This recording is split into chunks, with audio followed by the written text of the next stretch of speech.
السلام علیکم ورحمۃ اللہ وبرکاتہ۔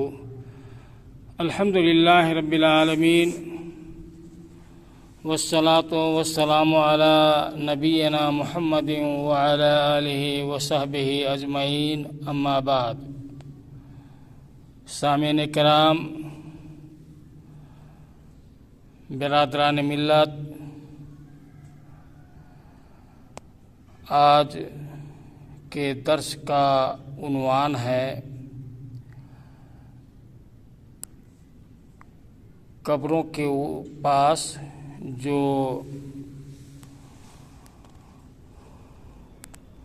کام کیے جاتے ہیں، جن کی شریعت کے اندر ممانعت آئی ہے، اور اس سے پہلے درس میں بھی یہی بیان ہو چکا تھا، تو سابقہ دروس ہی کا سلسلہ ہے۔ وہ کام جنہیں قبروں کے پاس کرنا جائز نہیں، ان میں سے ایک یہ ہے کہ قبر کو اونچی نہ کیا جائے اور نہ اسے پختہ کیا جائے اور نہ اس کے اوپر کچھ لکھا جائے اور نہ اس کے اوپر گنبد وغیرہ بنایا جائے اور نہ اس کے اوپر بیٹھا جائے۔ تو اگر قبر اونچی کی جاتی ہے یا اسے پختہ کیا جاتا اور اس کے اوپر لکھا جاتا ہے یا اس کے اوپر آدمی بیٹھے، تو یہ ناجائز کام ہے۔ یہ وہ کام ہے کہ جن کے وجہ سے سابقہ امت یہود و نصارہ گمراہی کا شکار ہو چکی اور ان کاموں کے ذریعے شرک تک جو ہے پہنچ گئے، اور یہ کام شرک تک پہنچنے یا پہنچانے کا بہت ہی اہم ذریعہ ہے۔ نبی کریم صلی اللہ علیہ وسلم نے ان کاموں سے منع فرمایا ہے، جیسا کہ حضرت جابر رضی اللہ تعالی عنہ فرماتے ہیں، نبی کریم صلی اللہ علیہ وسلم نے منع فرمایا کہ قبر کو پختہ کیا جائے یا اس پر بیٹھا جائے، اس کے اوپر گنبد بنایا جائے یا اس کے اوپر لکھا جائے۔ اس حدیث کو امام مسلم نے روایت کیا ہے۔ تو قبر کو پختہ کرنا درست نہیں ہے اور نہ اسے اونچی کرنا جائز ہے۔ اسی طریقے سے وہ کام جو قبر کے پاس نہیں کیا جا سکتا، وہ ہے اس کے رخ ہو کر کے نماز پڑھنا۔ قبر کے رخ ہو کر کے نماز پڑھنا جائز نہیں ہے، یا وہ مسجد جس میں قبر وغیرہ ہے اس مسجد میں بھی نماز نہیں ہوتی، جیسا کہ حضرت ابو مرشد غنوی کہتے ہیں کہ میں نے رسول اللہ صلی اللہ علیہ وسلم سے فرماتے ہوئے سنا، لا تصلوا الی القبور ولا تجلسوا علیہا، رواہ مسلم، کہ قبروں کی طرف رخ کر کے نماز نہ پڑھو اور نہ ان کے اوپر بیٹھو۔ اور دوسری حدیث حضرت ابو سعید خدری رضی اللہ تعالیٰ عنہ سے روایت ہے، وہ کہتے ہیں کہ رسول اللہ صلی اللہ علیہ وسلم نے فرمایا، الارض کلھا مسجد الا المقبرۃ والحمام، کہ روئے زمین، ساری روئے زمین مسجد ہے، کہیں بھی نماز پڑھ سکتے ہیں سوائے قبر اور حمام کے۔ گویا کہ قبرستان یا قبر، اس میں نماز نہیں، اس کے طرف رخ کر کے نماز نہیں پڑھ سکتے ہیں، اور نہ حمام میں۔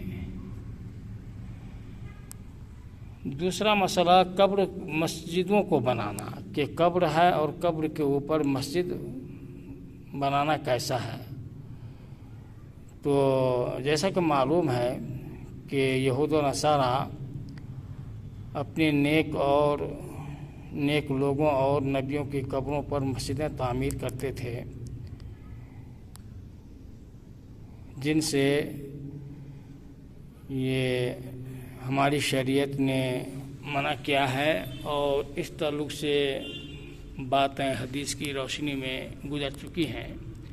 نبی کریم صلی اللہ علیہ وسلم نے فرمایا، لعن اللہ الیہود والنصارى اتخذوا قبور انبیائہم مساجد، کہ اللہ کی لعنت ہو یہود و نصارہ کے اوپر جنہوں نے اپنے نبیوں کی قبروں کو مسجد بنا لیا۔ تو قبروں کے اوپر مسجد اور عبادت خانہ بنانا جائز نہیں ہے۔ اس طریقے سے قبر یا مزار کہیے، وہاں پہ میلہ لگانا، لوگوں کا اکٹھا ہونا میلہ کے طور پہ، عید کے طور پہ، یہ جائز نہیں ہے۔ نہ وہاں میلہ لگایا جا سکتا اور نہ وہاں کسی طرح کی محفل۔ یہ وہ بدعت ہے کہ صراحتاً اس کی ممانعت آئی ہے، اور اس کا ضرر اور نقصان جو ہے وہ ڈھکا اور چھپا نہیں ہے۔ حضرت ابو ہریرہ رضی اللہ تعالیٰ عنہ سے روایت ہے، وہ کہتے ہیں کہ رسول اللہ صلی اللہ علیہ وسلم نے فرمایا، لا تتخذوا قبری عیدا، کہ میری قبر پہ میلہ نہ لگانا، ولا تجعلوا بیوتکم قبورا، اور اپنے گھروں کو قبرستان نہ بنانا۔ تم جہاں بھی جس جگہ سے بھی میرے اوپر درود بھیجو گے، وہ درود مجھ تک پہنچتی ہے اور پہنچائی جاتی ہے۔ اس حدیث کو ابو داؤد نے اور امام محمد نے روایت کیا ہے۔ تو معلوم ہوا کہ قبر کے پاس میلہ اور عید لگانا اور منانا جائز نہیں ہے، اور گھروں کو قبر نہ بنانا یہ مطلب کہ گھروں میں نماز پڑھو۔ اب رہا کہ نبی پاک صلی اللہ علیہ وسلم کے اوپر جو ہم درود و سلام بھیجتے ہیں، تو مختلف احادیث سے پتہ چلتا ہے کہ فرشتے مقرر ہیں جو لوگوں کے درود و سلام نبی پاک صلی اللہ علیہ وسلم تک پہنچاتے رہتے ہیں۔ اسی طریقے سے مزار یا قبروں کی زیارت کے لیے خاص طور سے سفر کا ارادہ کرنا یہ بھی درست نہیں ہے، کیونکہ اس سے شرک تک آدمی پہنچ جاتا ہے، اور یہ شرک کے وسائل میں سے ایک اہم وسیلہ ہے۔ حضرت ابو ہریرہ رضی اللہ تعالیٰ عنہ سے روایت ہے، وہ کہتے ہیں کہ نبی پاک صلی اللہ علیہ وسلم نے فرمایا، لا تشد الرحال الا الی ثلاثۃ مساجد، المسجد الحرام و مسجد رسول و مسجد الاقصی، رواہ البخاری و مسلم، کہ 3 مسجدوں کو چھوڑ کر 3 مسجدوں کے علاوہ رخت سفر ان کی زیارت کے لیے نہیں باندھا جا سکتا ہے۔ یہ پہلی مسجد مسجد حرام، اور دوسری مسجد نبوی، اور تیسری مسجد اقصی، ان 3 مسجدوں کے علاوہ کوئی چوتھی مسجد نہیں کہ جن کی زیارت کے لیے آدمی رخت سفر باندھے اور سفر کر کے جائے۔ تو جب مسجدوں کی زیارت کے لیے ان 3 مسجدوں کے علاوہ اور مسجدوں کی زیارت کے لیے سفر نہیں کر سکتے، تو مزارات ہیں، درگاہ ہیں، ان کی طرف لوگ سفر کرتے ہیں، تو کیا کہنا؟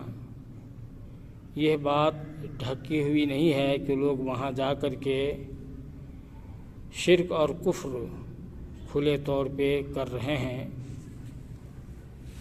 اللہ تعالیٰ مسلمانوں کو ہدایت دے، اور ہم اللہ تعالیٰ سے دعا کرتے ہیں کہ اللہ تعالیٰ ہمیں راہ مستقیم پر گامزن رکھے اور ثبات قدمی اور استقامت عطا فرمائے۔